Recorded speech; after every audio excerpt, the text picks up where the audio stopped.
What up, homies? Captain Planet here with my boy Chris. He's going to show us how to make a bat box. A lot of you guys are asking how, and we want to teach you, so check it out. This is the basic materials list and everything you'll need. It's not that hard. You're going to use, I'll put up a list of the actual materials you'll need, but really it's one 1x4 by 10 foot long piece of pine, one 1x6 by 10 foot long piece of pine, a half a sheet of plywood. Really, you're not going to need much, just this much, 1/2 inch thick plywood. None of this is going to be pressure treated. Make sure it's all natural wood. Okay, so don't do pressure treated. No, it needs to be all natural. It's good for the bats. Okay. So that's your basic lumber, and then you're going to get some 1x2s and for the little shims, but that's about it. So the easy way to show you guys how to do this is I've kind of deconstructed one here, and we've taken a look at it on the back, and you can make these different sizes.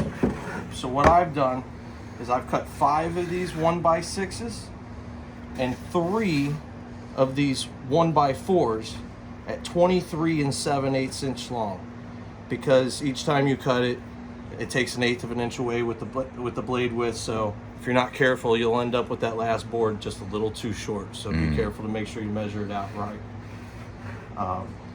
So you're gonna have 3 of these 1x4s and 5 of the 1x6s. On the back, you can see I've got 3 1x6s and 1 1x4 in there to give us the overall length we want on the back side. So what's up with the grooves here then? These grooves are cut into every one of these boards, and they are to help the bats climb up and give them something to hold on to. That's why we've done it with the inside pieces, which are going to become the chambers inside. Both sides, huh? Both sides on each Alright. one. And I'll show you how we do that over here. What I've done is I've taken the table saw, removed the guard, and I've set the blade at just about 1/16 of an inch. You can't even really see that it's sticking up at all. It's barely sticking up. No, you can't. Cool. But what we're going to do is we're going to run it through there and give it a couple of grooves.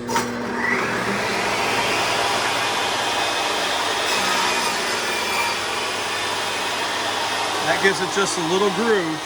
Perfect. Now you take it,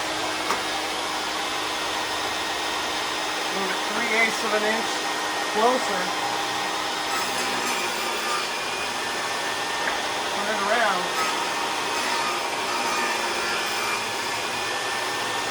now you've got 3 grooves.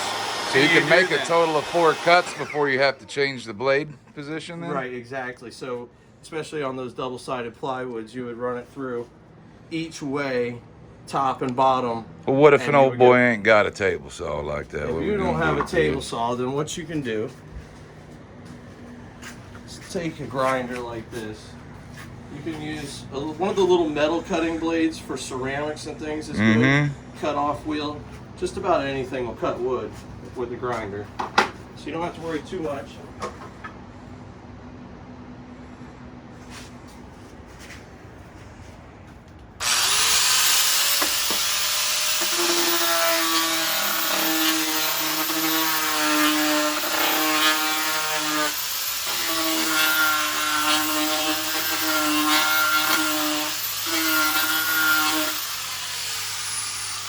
Oh, okay, nice. Something like that. It doesn't have to be perfect and pretty. Lord knows everything in nature isn't perfect and pretty. Right? But at least it gives you something, and it's pretty easy to do. We like the table saw because it looks nice and uniform and professional, but this is just as effective and super easy for everybody to do. Just about everybody at least knows somebody with a grinder. Very cool. So we can all make that work. So after that, after you make all your cuts and all your grinds, it's time to assemble it, which isn't that hard either. You take these, you'll cut these at 12 inches. Apparently one of them is at 12 inches. That's the culprit there. Take 2 to shim this up. Sit underneath here. Okay. That way it's the proper spacing so the bat can crawl in between there. That's correct. These are going to make the perfect spacing for 3 chambers. This is going to fill up 3 chambers. 3/4 of an inch. These are 3/4 of an inch thick. They're Okay. 1x2s. So they're going to give it, bats are just, they shrink down super tiny, about the size of a chicken wing flat when they're up in there. So they're very easy to get in. Very cool. So it's going to space everything out perfectly, and this will allow us to push these out to the edge. And we want to make sure it's nice and flush up here. And it's going to end up giving us where we need to be. There we go. So this is where you're going to use 1 1/4 screws.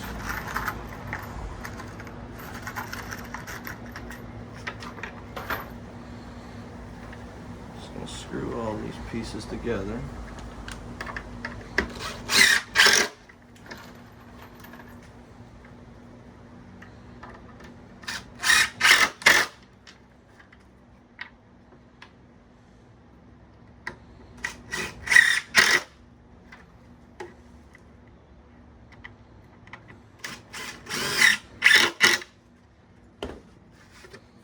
Over. Same on the other side. Okay. And you can add a middle piece and add a 3rd piece right down the middle, and now you've got an extra 2 chambers, which provides extra options for the bats to regulate their temperature.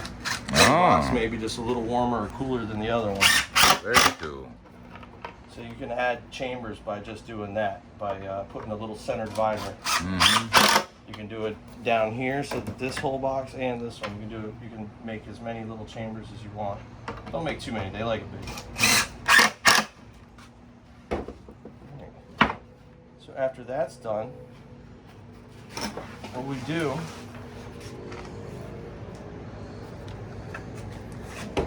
make sure this goes the right way. One nice flat edge up here.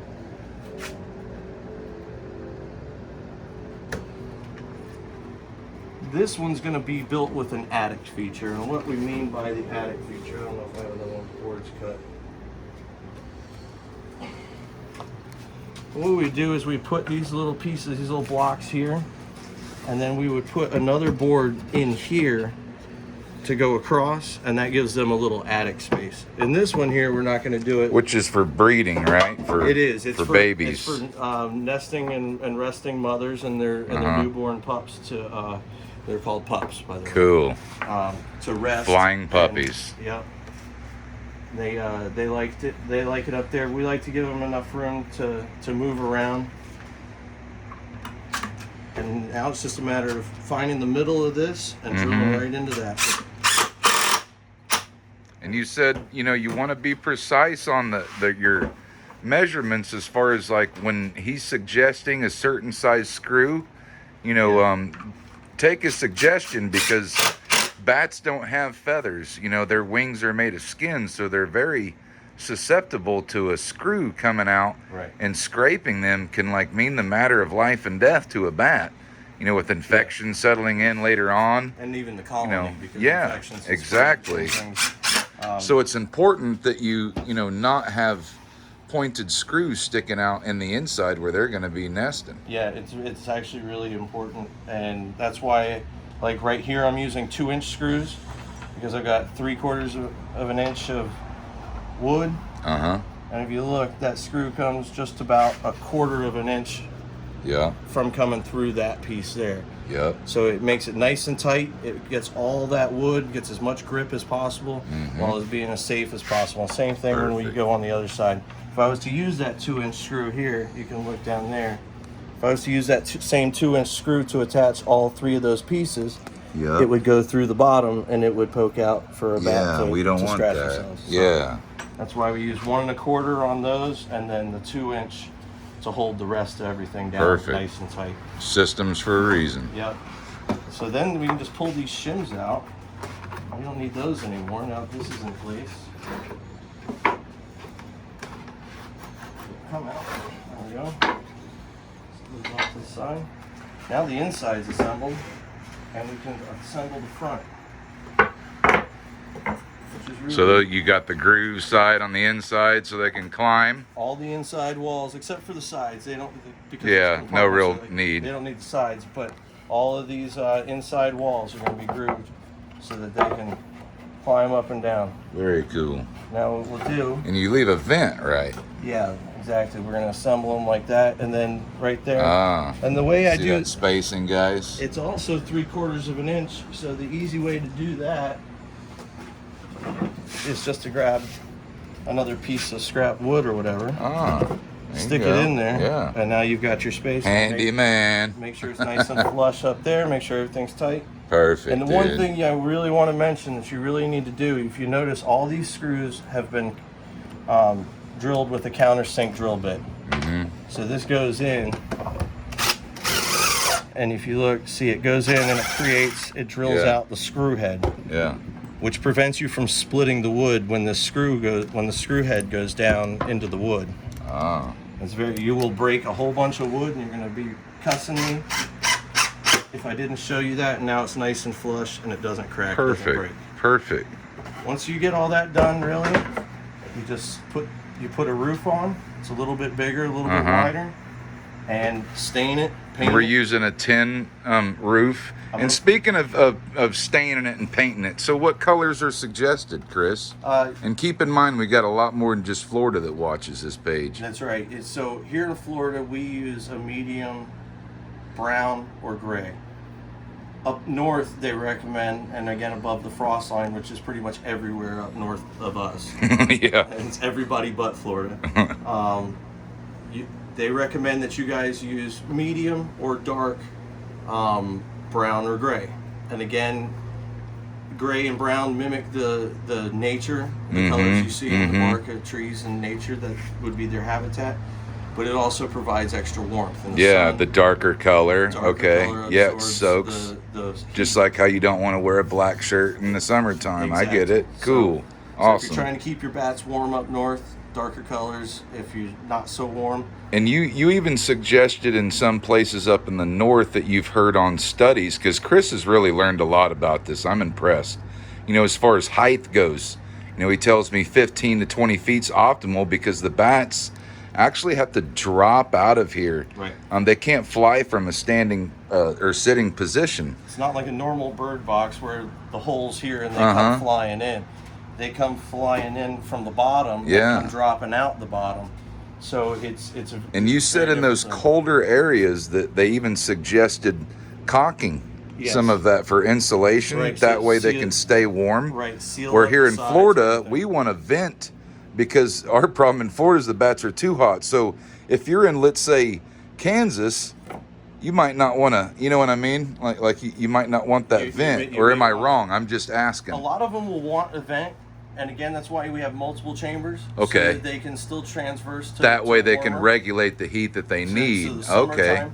But there are, again, like ours here include extra vents at the top because we are in Florida. Not Cool. everybody is in that. So again, take your climate into consideration. Yeah. How would you treat your chickens? How would you treat, think about the animals who are going to need extra warmth.